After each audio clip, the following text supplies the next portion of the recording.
Bonjour et bienvenue à l'émission Aux côtés des proches aidants. Mon nom est Marie-Pierre Gourde et je suis intervenante sociale à l'Association des proches aidants Arthabasca Érable. Aujourd'hui, j'ai le privilège de me trouver au restaurant L'Agora de Plessisville en bonne compagnie. Je vous présente Madame Maître Lynne Pinault, notaire chez Gagné et Dole à Plessisville, Madame Doris Charland, professeure de danse ainsi que de mise en forme à l'école de danse Doris Charland, ainsi que Madame Jacqueline Petitgrou, proche aidante. Bonjour mesdames, vous allez bien? Ah oui? Oui. Merci d'avoir accepté notre invitation, très très généreux de votre part. Aujourd'hui mesdames, on va parler de deux sujets, très très importants mais ô combien différents. On va d'abord parler en fait du testament ainsi que du mandat en cas de protection et nous allons parler de comment se mettre à l'agenda, prendre soin de soi. Vous allez voir, ça va être très agréable. Maître Pinault, est-ce que ce serait possible de m'expliquer qu'est-ce qu'un testament ainsi qu'un mandat de protection? Bien, le testament, c'est un document qui s'ouvre uniquement au décès. Okay. Il faut faire la preuve, évidemment, que c'est le dernier testament. Le testament, c'est un acte individuel qu'une personne majeure fait dans lequel il décide qui sont ses héritiers, et dans quelle proportion. Et évidemment, sous réserve du patrimoine familial et du régime matrimonial s'ils sont mariés. Parfait. Il est important de faire son testament parce que sans testament, même si une personne a un conjoint de fait, qui a eu des enfants avec cette personne, même si ça fait 30 ans, bien, cette personne-là n'héritera jamais s'il n'y a pas de testament. Ah, OK. Mon Dieu, c'est un point important. Oui, c'est quand même très, très important, là. Sans testament, bien, ça va être le Code civil qui va décider qui va hériter de vos biens, dans quelle proportion. OK. Alors, si on veut savoir, il faut faire notre testament-là. Parfait. Il existe 3 sortes de testaments. Le testament holographe, qui est le testament à la main. OK. Le testament devant 2 témoins et le testament, évidemment, devant notaire. Pour le testament holographe et le testament devant témoin, bien, ils peuvent facilement être détruits ou perdus. La contestation de ce testament est beaucoup plus fréquente parce qu'il peut y avoir des clauses illisibles, portées à confusion, ils peuvent être complètement illégales. En ce qui concerne le testament devant notaire, la conservation est assurée. Le notaire conserve l'original et émet une copie conforme à la personne qui fait son testament, qui est appelée le testateur. C'est également inscrit au registre des testaments de la Chambre des notaires du Québec. Okay. Le testament devant notaire est bien sûr une forme à privilégier, parce qu'on s'arrange, on s'assure qu'il respecte bien les dernières volontés et qu'il soit complet. Le notaire va discuter avec la personne pour voir sa situation économique et sa situation familiale pour être sûr que ce soit vraiment conforme à la réalité et que ça respecte bien ses dernières volontés. Parfait. Excusez-moi, est-ce que c'est... Moi, j'ai une copie également du document ou c'est seulement vous qui le mettez à la chambre? Moi, je détiens l'original du testament dans mon greffe. Je le détiens pour toujours. Il est enregistré à la chambre du notaire. Okay. C'est seulement l'inscription quel est le notaire. Et si le greffe est cédé, bien, ça va être le notaire qui le détient, le greffe. OK, parfait. Et vous avez seulement une copie conforme. Ah, parfait. Ouais. C'est vraiment seulement vous qui avez la copie. D'accord, merci. En ce qui concerne le mandat de protection, ça permet de nommer une ou plusieurs personnes pour prendre des décisions à votre nom si vous devenez inapte. Le mandat de protection prévoit leur pouvoir et leur responsabilité pour administrer leurs biens. Il permet également de préciser vos volontés quant aux soins que vous souhaitez recevoir. Il existe 2 sortes de mandats de protection, soit un mandat devant 2 témoins et un mandat devant notaire. Le mandat devant témoin est malheureusement très souvent incomplet. Il n'est pas enregistré à la Chambre des notaires, il peut donc être perdu ou détruit. Le mandat de protection devant notaire, quant à lui, est enregistré dans le registre des mandats de la Chambre des notaires du Québec. L'original est conservé chez le notaire et la même chose, une copie conforme sera émise à la personne qui a fait son mandat. En discutant avec le notaire, la personne qui a fait son mandat aura les conseils juridiques adaptés à cette situation et le mandat sera rédigé selon ses attentes. Il existe également un document qui s'appelle la procuration avec clause d'inaptitude. C'est un document qui contient la procuration et le mandat de protection. La procuration, elle, s'applique quand, évidemment, la personne, quand vous êtes sain d'esprit et, par exemple, vous voulez déléguer certaines tâches administratives. Si l'inaptitude est constatée, évidemment, c'est à ce moment-là qu'on doit entamer les procédures d'homologation de mandat. Par contre, la procuration demeure valide tant pendant le processus judiciaire. Par contre, dès qu'il y a un jugement sur le mandat de protection, alors la procuration doit cesser. Parfait. Que ce soit l'un ou l'autre des documents, ce ne sont pas des documents à prendre à la légère. Hein. Il est important d'avoir des conseils juridiques adéquats. Il est important également de faire rédiger afin d'éviter tout problème pour les proches. De là l'importance d'aller vous voir. C'est en fait ça. Je me demandais en fait, est-ce qu'on devrait attendre, parce que là, nous, on parle beaucoup des proches aidants, on parle de l'arrivée d'un diagnostic dans leur vie. Doit-on attendre l'arrivée justement de ce diagnostic d'Alzheimer, de Parkinson ou autre, avant d'aller vous voir? Et puis là, je vous entends, je vous ai posé la question mandat de protection, où moi, j'avais l'habitude de dire mandat en cas d'inaptitude. Est-ce que c'est moi qui me trompe? Ou... Non, c'est la même chose. Maintenant, Okay. on appelle ça mandat de protection. OK. Ouais. C'est la nouvelle appellation. Oui, c'est ça. C'est exactement la même chose. Parfait. Merci. Pour ces documents, comme toujours de me parler, que ce soit du testament ou du mandat de protection, Oui. c'est sûr qu'il faut être sain d'esprit. Hein. Également pour faire les modifications si un jour on en a à faire. L'idéal, c'est sûr que c'est de le faire avant l'arrivée d'un diagnostic. Parce que lorsqu'il arrive un diagnostic, des fois, on peut repousser l'idée de faire ces documents-là et dire on va le faire plus tard, mais par la suite, il peut être trop tard. Parfait. C'est évident que lorsque le notaire rencontre la personne, il va vérifier que la personne est vraiment saine d'esprit, ça veut dire qu'elle comprend. Par exemple, si la personne est sous médication, il est possible que le notaire demande un papier du médecin traitant pour être sûr que la personne est apte à signer le document demandé. La même chose si on voit que la personne peut-être ne comprend pas très bien. Ça se peut également que le notaire demande un papier médical du médecin. Parfait. Donc, en réalité, l'idéal, c'est de prévenir avant que ce soit trop tard. c'est ce que j'allais dire. Si je comprends bien, dès l'âge de 18 ans, on peut déjà faire nos papiers. Dès la majorité. Oui, c'est ça. C'est sûr que ça va être sujet à modification. Oui. Parce que votre situation familiale et économique va évoluer. Mais oui, l'idéal, c'est de le faire le plus tôt possible. Parfait. Je me demandais, dans le cas d'un décès, avec une personne qui a fait faire son testament, comment ça se passe? Que la personne décède avec un testament ou sans testament, c'est sûr que le notaire doit avoir l'acte de décès. OK. Par la suite, il va faire les recherches au registre des testaments de la Chambre de notaire et du Barreau du Québec. Parfait. Après avoir reçu les recherches, le notaire les remettra au liquidateur inscrit au dernier testament. Parfait. Si le liquidateur n'a pas le dernier testament notarié, le notaire obtiendra une copie conforme de ce testament. Okay. Mais si le dernier testament a été fait de façon holographe ou devant deux témoins, alors le notaire procédera à la vérification du testament. Le règlement de la situation va pouvoir seulement commencer après la vérification. Si le testament est fait à la main ou devant un témoin, c'est sûr que le règlement va être beaucoup plus long et ça sera beaucoup plus onéreux. OK. Par la suite, en rencontrant le notaire, le liquidateur, on va pouvoir lui expliquer le déroulement de la succession et lui aider dans certaines tâches. Dans le cas d'une personne qui décède mais qui n'a pas de testament, Bien, comme je l'ai mentionné, il va falloir de toute façon avoir l'acte de faire quand décès. même les recherches, OK. Bien oui, on n'aura pas le choix de faire les recherches pour être sûr. C'est sûr qu'également, il faut vérifier dans les papiers, voir s'ils n'ont pas fait de testament à la main ou devant témoin. Après vraiment avoir la preuve qu'il n'y a aucun testament, le notaire il déterminera qui sont les héritiers en fonction de la loi, également le pourcentage. Le notaire, lui, préparera un document appelé déclaration d'hérédité. S'il y a plus d'un héritier, ces derniers nommeront à la majorité un liquidateur.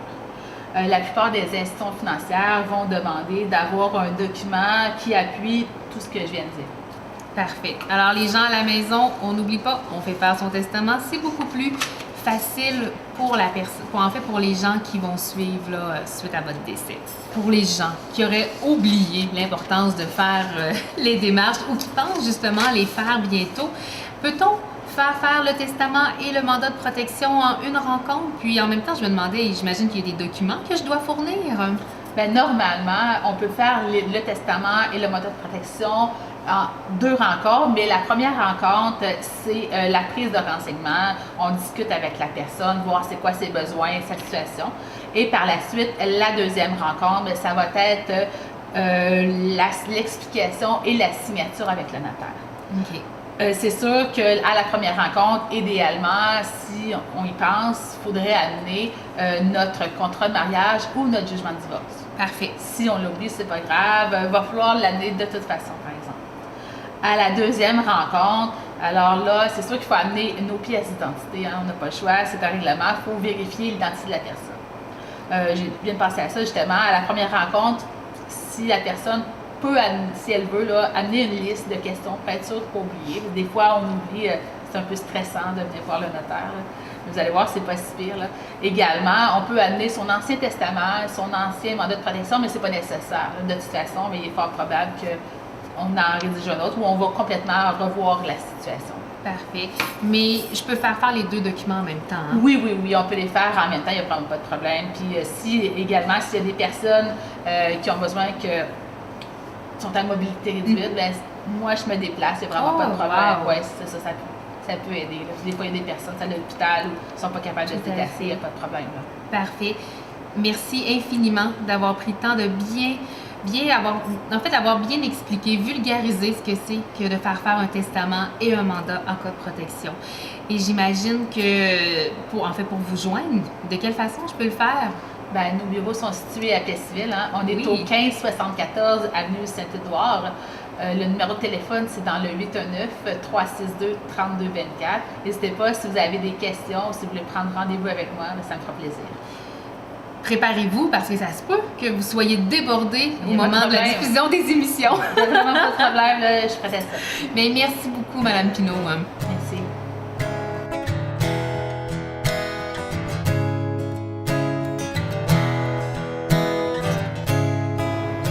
Vous savez, lorsqu'on est proche aidant, c'est pas toujours facile de prendre du temps pour soi.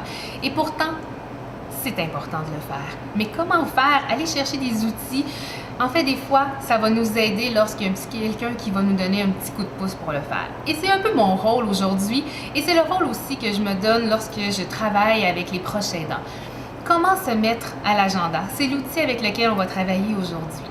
C'est simple de le faire. Il suffit de le faire à notre façon, à notre couleur. Aujourd'hui, je vous ai apporté mon agenda 2017. Alors, ce qui fait en sorte que je vais essayer de prendre du temps pour moi. Personnellement, je suis quelqu'un qui aime beaucoup l'artisanat. Je vais aimer créer, je vais aimer tout ce qui vient en fait de mon imaginaire. Et puis, ça va me permettre de me changer les idées. En fait, lorsque je fais de l'artisanat ou lorsque je m'entraîne, mais c'est du temps pour moi et moi toute seule.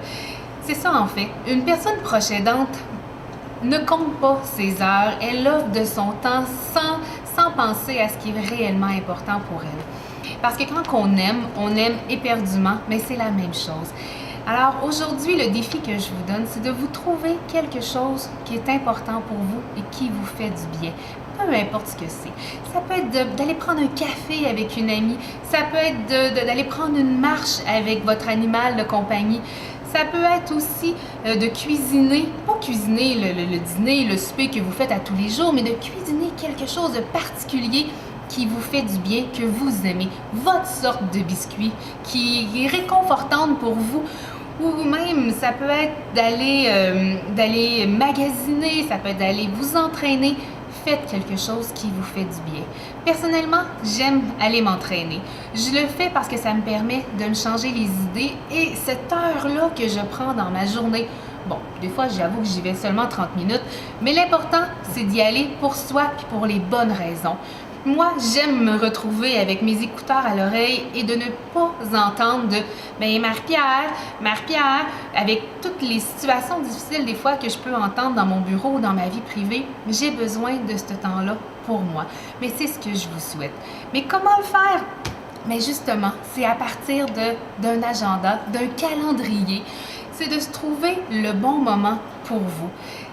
Si vous l'inscrivez à votre agenda, bien, ça va vous permettre de vous le rappeler et d'utiliser ces moyens-là. Vous pouvez dire, par exemple, moi j'aime écouter telle émission, mais elle passe tous les lundis, alors c'est ce temps-là que je vais mettre. Si mon conjoint, ma mère, mon père a besoin, mais je vais essayer d'aller les aider, de faire du mieux que je peux, mais de me garder ce lundi-là qui m'appartient. Vous savez, même si c'est juste 30 minutes, bien, c'est un 30 minutes de plus pour aller vous chercher le maximum d'énergie pour pouvoir continuer. C'est important. Je vous promets pas que vous allez trouver ça facile dès le début, mais plus vous allez le faire, plus vous allez en devenir accro. On devient accro, tu sais, vous savez, mon agenda, c'est l'agenda du bonheur. Bien, le bonheur, on devient accro. Et je vous le souhaite sincèrement. Puis pour vous démontrer que je ne suis pas la seule qui prend soin de moi, puis je ne suis pas la seule qui trouve que c'est important de le faire, mais aujourd'hui, je suis accompagnée de Madame Jacqueline Petitgrou, qui va nous parler, elle, de ce qui lui fait du bien. Madame Petitgrou, vous là, trouvez-vous que ça a du bon sens, ce que je viens de dire? Ça a très du bon sens. Puis quand je me pose la question, est-ce que je prends soin de moi? Vous avez raison de dire que c'est pas facile. J'essaie, puis je vous dirais une bonne nouvelle, je le fais de plus en plus. OK. Par contre, si vous me permettez, je voudrais apporter une précision quant à mon statut de proche aidant. Oui, oui. Parce que tantôt, vous parliez justement de personnes, mon conjoint, ma conjointe, bon. Mais moi, je suis proche aidante, mais je me considère proche aidante à temps partiel. Je m'explique, c'est parce que je suis proche aidante d'une tante qui est célibataire, qui maintenant est âgée de 95 ans, mais je m'en occupe depuis 1996. Mais je suis aussi proche aidante d'une amie qui est atteinte d'une maladie dégénérative depuis 9 ans. Donc, je ne suis pas en contact 24 heures par jour avec ces personnes-là. C'est pour ça que je me permets de vous dire que je suis proche aidante à temps partiel. Mais, oui. Vous savez, les gens qui sont proches aidants, d'une part, ils ont l'impression qu'ils en font jamais assez pour l'autre. Et pour moi, vous n'êtes pas proche aidante à temps partiel. Pas parce que vous passez... Non, mais j'aime bien emmener la nuance. Pas parce que vous passez 1 heure ou 2 par semaine que vous êtes moins proche aidante qu'une personne qui s'occupe de son conjoint. Bien évidemment, notre conjoint, on y passe majoritairement notre temps. Mais une personne qui s'occupe de sa mère, qui vit en résidence ou qui vit dans une autre municipalité, votre souci pour l'autre personne, là, vous y pensez toujours. Vous avez toujours en tête en vous disant, mais comment que ça va aujourd'hui? Ah, il faudrait que je l'appelle. Ah, je vais aller faire des commissions. Est-ce qu'elle en aurait besoin? Donc, non, vous n'êtes pas à temps partiel, parce que comme je l'ai dit tout à l'heure, quand on aime puis on compte pas nos heures ni notre temps. Donc, vous êtes proche aidante, point, c'est tout. OK, alors, c'est ça. C'est que, bon, je suis proche aidante, mais c'est, comme vous disiez, c'est plus facile à dire qu'à faire, oui. Prendre soin de soi, prendre du temps pour soi. Puis aussi, c'est que je suis de la génération qui a été éduquée que les autres passent avant nous. Puis, en plus, j'ai été formée dans le don de soi parce que j'ai fait mon cours d'infirmière. Et quand j'avais fait mon cours d'infirmière, on disait que c'était presque un don. Il faut que tu aimes les gens, puis il faut que tu t'occupes des gens. Donc, tu te mets de côté dans ce temps-là. Mais là, je m'implique beaucoup bénévolement, mais c'est vrai que c'est pas facile de tout concilier. Mais je ne sais pas si c'est la sagesse avec l'âge que je commence à avoir de plus en plus, mais j'ai l'impression que je prends plus de temps pour moi que j'en prenais il y a je dirais même il y a quelques années, mais même quelques mois. On dirait que, je ne sais pas si j'approche, je vais avoir 65 là, à l'été, je ne sais pas si j'approche vers cet âge-là, mais ça m'a fait prendre plus conscience. C'est la sagesse. Ça doit être la sagesse, c'est ça. Alors là, je comprends c'est quoi plus la sagesse. Parce que j'avais toujours de la difficulté à m'arrêter. C'est sûr que je suis une personne très active, puis j'avais l'impression que m'arrêter puis dire je fais quelque chose pour moi, c'est être égoïste. Alors, à un moment donné, je me suis dit, il faut que j'arrête de penser comme ça, il faut que je dépasse cette idée-là, parce qu'on entend parler beaucoup de prendre le temps pour soi. Alors, je vous dirais que j'ai fini par comprendre, puis surtout accepter, grâce aux rencontres que j'ai vécues avec l'association, entre autres, entre aidants, les conférences à laquelle j'ai participé, les lectures que j'ai faites, ça m'a amené à réfléchir que j'ai le droit, moi aussi, de prendre des moments pour moi, puis de profiter du temps présent. Dans le fond, je me suis dit, puis on se le fait dire, c'est que quand tu es proche aidant, ou en tout cas, je pense n'importe quel humain, il faut essayer de trouver l'équilibre entre ce qu'on veut faire pour aider les autres, puis notre vie personnelle, notre vie sociale. Parce que, dans le fond, c'est quand on se rend au bout du rouleau, je pense que la personne qu'on veut aider, on ne l'aide pas. Puis moi, personnellement, j'ai passé proche. Pour pas dire, j'ai été presque dans le fond du rouleau. Alors, ça m'a fait peut-être prendre conscience. Puis quant à votre agenda, ça fait longtemps qu'on m'en parle de mettre du temps pour moi à l'agenda. Je dois vous dire que j'ai des trous dans mon agenda, mais je me dis maintenant, puis c'est un très bon truc que vous donnez aux gens, c'est que je me questionne, si je fais quelque chose, je veux le faire parce que je le fais, parce que j'aime ça, puis je suis bien, puis ça fait plaisir. Alors, j'ai comme progressé dans cette préoccupation-là de prendre soin de moi. En même temps, je vous arrête parce que c'est du bonbon pour moi de vous entendre aujourd'hui. Parce que c'est comme si vous mettiez en application déjà ce qu'on essaie de sensibiliser aux gens. Puis de se dire que oui, au début, on se sent égoïste, mais non. Parce que ça vous permet d'aller vous ressourcer en énergie pour continuer. Merci. Merci. Vraiment, ça me fait du bien de vous entendre. Ça démontre que ça fonctionne pour vrai.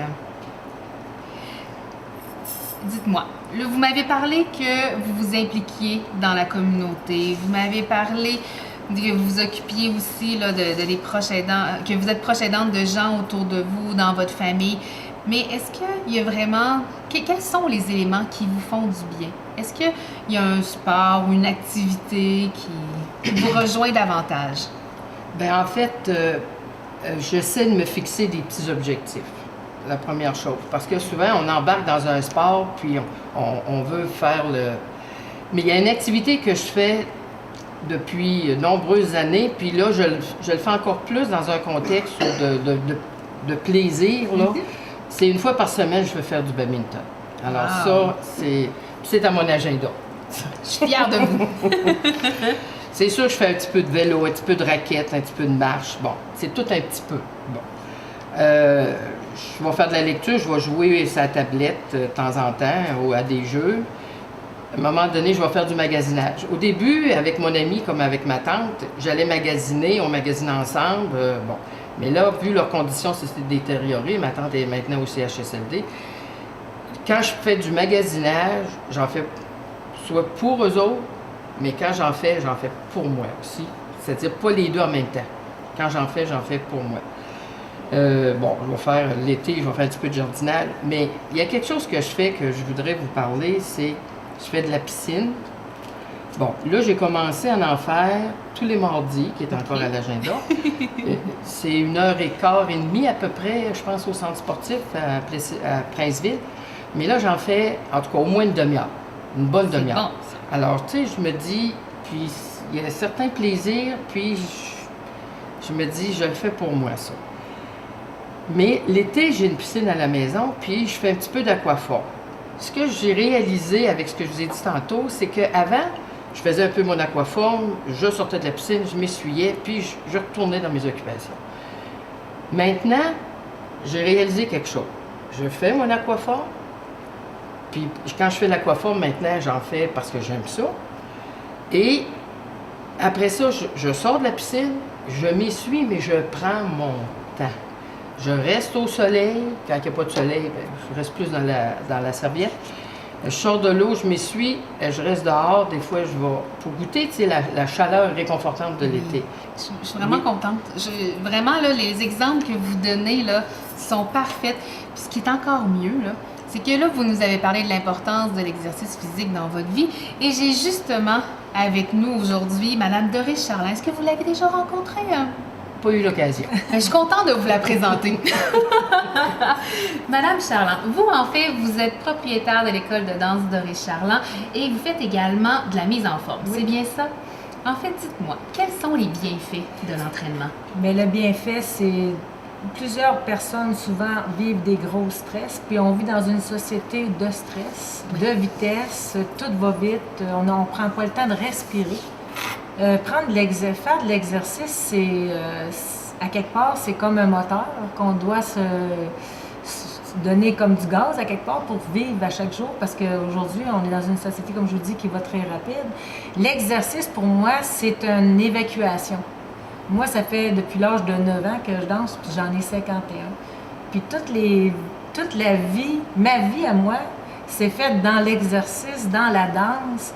Alors pour moi, j'ai vécu des bonheurs, des tristesses, des émotions, je les ai toutes passées, puis je les ai passées dans l'exercice, dans la danse. Une façon de canaliser les émotions en même temps. Moi, j'ai toujours dit que la maladie, je le rejette, je le tasse de ma vie le plus possible parce que j'essaie de justement dégager cette énergie-là pour le mettre dans une partie de mon corps qui est en exercice. Ouais. Mais le bonheur de faire de l'exercice, c'est de s'évacuer. C'est d'oublier. Les gens qui viennent à prendre une mise en forme, souvent ils arrivent puis ils sont tous stressés. Ils ont vécu une journée peut-être pas correcte avec les enfants, avec leur mari, au travail. Puis l'heure qu'ils viennent passer, ils ont comme oublié ce moment-là dans leur journée. Puis ils sortent comme un nettoyage. C'est comme un nettoyage de cerveau à quelque part. C'est l'oxygène qui se fait. Puis je trouve que prendre le temps de faire de l'exercice, que ce soit prendre une marche, juste s'évacuer le cerveau à penser à autre chose que juste de vivre le moment qu'on vit toujours dans le stress. Mais je trouve que, comme Madame Petitgrou, c'est merveilleux ce que vous faites parce que c'est l'essentiel de faire de l'exercice pour arriver à être bien à faire ce qu'on fait chaque jour. Si tu as un bien-être intérieur, tu vas le refléter aussi aux gens qui te suivent. Tu sais, on est des personnes qui veulent aider les gens, mais si notre corps il est pas en santé, si on n'est pas dans notre cerveau il est comme pas bien ou on est dans une tristesse, peu importe la journée qu'on vit, je pense que prendre le temps de respirer, juste prendre des respirations, la méditation peut faire partie aussi d'un quotidien. Tu sais, oui, on fait de l'exercice, mais on peut intégrer beaucoup de choses à travers l'exercice. Puis si je comprends bien, s'offrir une heure à votre école de danse, c'est s'offrir une heure de bonheur. Ben oui, c'est en plein ça. Moi, j'aime ça, je parle de mon agenda du bonheur partout dans l'émission. C'est l'essentiel, je crois.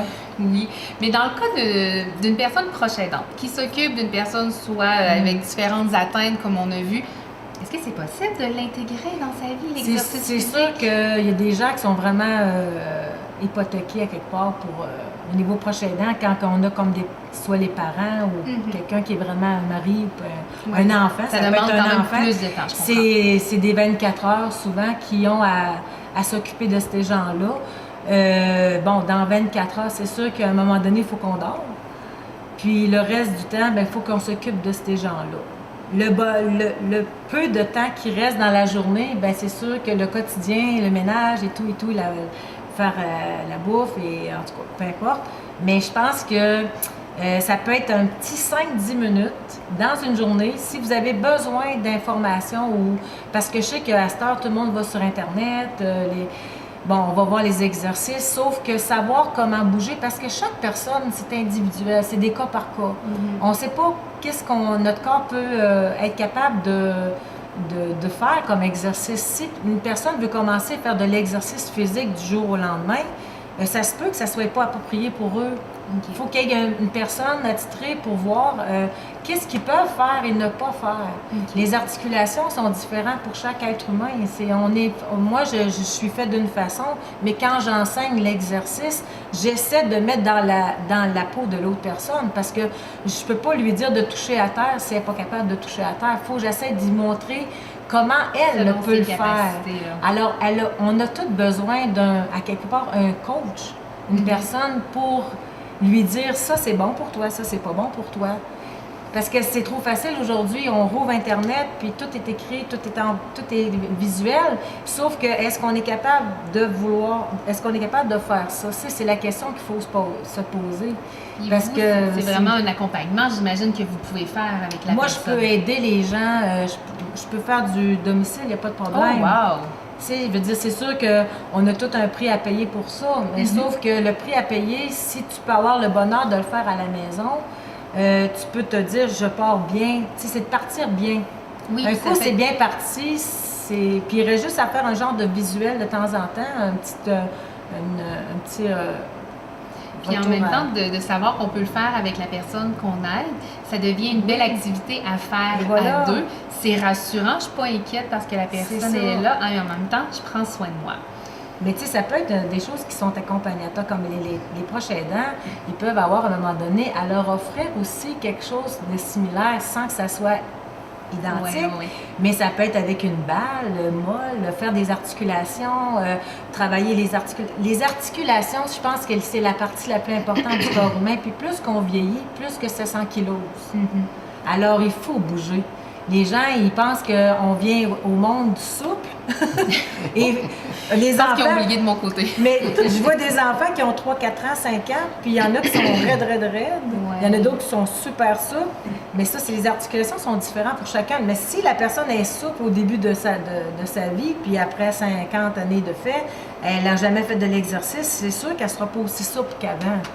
Là, on parle de démonstration. Oui. Est-ce que je pourrais me risquer en vous demandant, seriez-vous d'accord de nous montrer certains exercices? Et je me risque en vous disant, Madame Petitgrou, est-ce que ça vous tenterait de l'essayer? Ben oui, pourquoi pas? On pourrait faire des petits Allons-y. On va vous montrer des exercices de mise en forme pour donner une idée un peu de ce qu'on peut faire. Qu'est-ce qui est important avant de faire les exercices à la maison? De faire un petit peu de réchauffement au niveau des épaules. Fait qu'on va faire travailler les articulations des épaules, la tête. C'est très important de voir l'articulation d'où est-ce que la tête fonctionne parce qu'on des fois, on est comme bloqué au niveau des trapèzes. Alors, ça donne un petit peu de jeu pour justement se détendre avant de commencer à faire de l'exercice. Fait que, mais c'est sûr qu'à la maison, on va prendre plus de temps, mais c'est juste pour vous donner l'importance de l'articulation. On va vous faire présenter aussi un exercice. Vous allez vous placer devant la chaise. Puis on va travailler un petit peu comme le débutant pour commencer à voir vraiment la force de nos cuisses. On va mettre les bras devant et on va s'asseoir sur la chaise. Alors un coup qu'on s'est assis, on est vraiment stable. Alors on va refaire cet exercice-là plusieurs fois. Puis à un moment donné, la force de nos cuisses va se renforcer. Puis là, on va essayer, Madame Jacqueline, de ne pas s'asseoir sur la chaise et de retenir le mouvement et de remonter. Et là, on renforce tranquillement au niveau des cuisses. Ça peut être un bel exercice à la maison, facile. On peut regarder ça même en regardant la télévision. On va faire un exercice aussi au niveau des stabilisateurs. Les stabilisateurs, ce qui est important, c'est de renforcer l'équilibre. Parce que même, surtout dans l'hiver, quand on a de la difficulté à marcher avec la glace qu'on a, fait qu'il faut renforcer les stabilisateurs. Les stabilisateurs, c'est nos transverses qui sont ici au niveau de l'abdomen. Puis on va faire un petit exercice facile. On va soulever la jambe. Prenez celle-là, ici. On va soulever la cuisse et on va essayer de tenir le mouvement en hauteur. Et puis, à un moment donné, on peut aller chercher le côté un petit peu plus ouvert, de côté, et refaire la même chose devant. En même temps, à un moment donné, quand vous allez renforcer, on va essayer de stabiliser le corps et de le faire sans chaise. Mais la chaise est là pour vous protéger au niveau de l'équilibre. Vous commencez à renforcer tranquillement. Puis à un moment donné, on fait ça sur les deux côtés tout le temps, pour être équilibré des deux bords. Puis là, pour finir, on va finir avec un beau plié. On va y aller avec une fente. Puis qu'est-ce qui est important? On va reculer un petit peu plus loin pour avancer. C'est comme, je vais vous donner l'exemple d'un genou flexion à l'église. Vous connaissez ça, vous? OK. Fait qu'on y va avec une jambe à la fois, on descend et on remonte. Ça, c'est avec les chaises pour nous protéger au niveau de l'équilibre. Si on n'aurait pas de chaise, on pourrait le faire sans chaise, mais c'est plus difficile parce que là, il faut remonter avec une force musculaire. Alors, vous voyez la différence, hein? Fait que c'est pour vous donner des petits trucs de renforcement et d'équilibre au niveau des stabilisateurs. Ça s'est bien passé? Oh, elle est bonne, elle est capable, hein? Elle a bien fait ça. Ah, ben tant mieux. Et merci beaucoup, Madame Charland, d'avoir pris le temps de nous montrer à la maison. C'est des beaux exercices que vous allez pouvoir essayer. Mais il reste que c'est important de demander de l'aide d'une professionnelle comme Madame Charland. Dites-moi, les gens qui aimeraient suivre vos cours... Ben moi, je suis appelée civile à l'école de danse. C'est sûr que je donne des cours de danse, mais j'ai aussi la mise en forme. J'ai aussi la possibilité de le faire en domicile. Fait que vous pouvez avoir les coordonnées sur quand même, je suis sur Facebook. Fait que le 362-3536, c'est au niveau téléphone. Parfait. L'école de danse est sur la rue Saint-Jean, Plessisville. Super. Alors, on n'oublie pas, on sait maintenant comment joindre Madame Charland. Merci beaucoup. Si vous continuez d'avoir du plaisir, comme Madame Petitgrou Ben vient d'en oui. avoir, évidemment. Mais merci beaucoup. Merci à chacun de vous, mes invités, d'avoir accepté l'invitation de venir à notre émission aux côtés des proches aidants. Une fois de plus, je remercie le restaurant L'Agora de nous avoir reçus. Très, très agréable. Et puis, si vous souhaitez en connaître davantage sur notre mission à l'association, savoir aussi si vous aimeriez participer à l'une de nos rencontres. Et on a parlé aussi de se mettre à l'agenda si vous souhaitez continuer d'en apprendre. Bien, ça va me faire plaisir de répondre à toutes vos questions. Vous pouvez nous joindre au 819-795-3577. Et je vous dis à la prochaine! Je fais de mon mieux à tous les jours. J'essaie de faire la différence entre la peur qui nous entoure, contre les heures et le silence. Si à chaque jour suffit sa peine, la nôtre aura bientôt 1000 ans. J'ai tant reçu de cet amour, assez pour donner au suivant.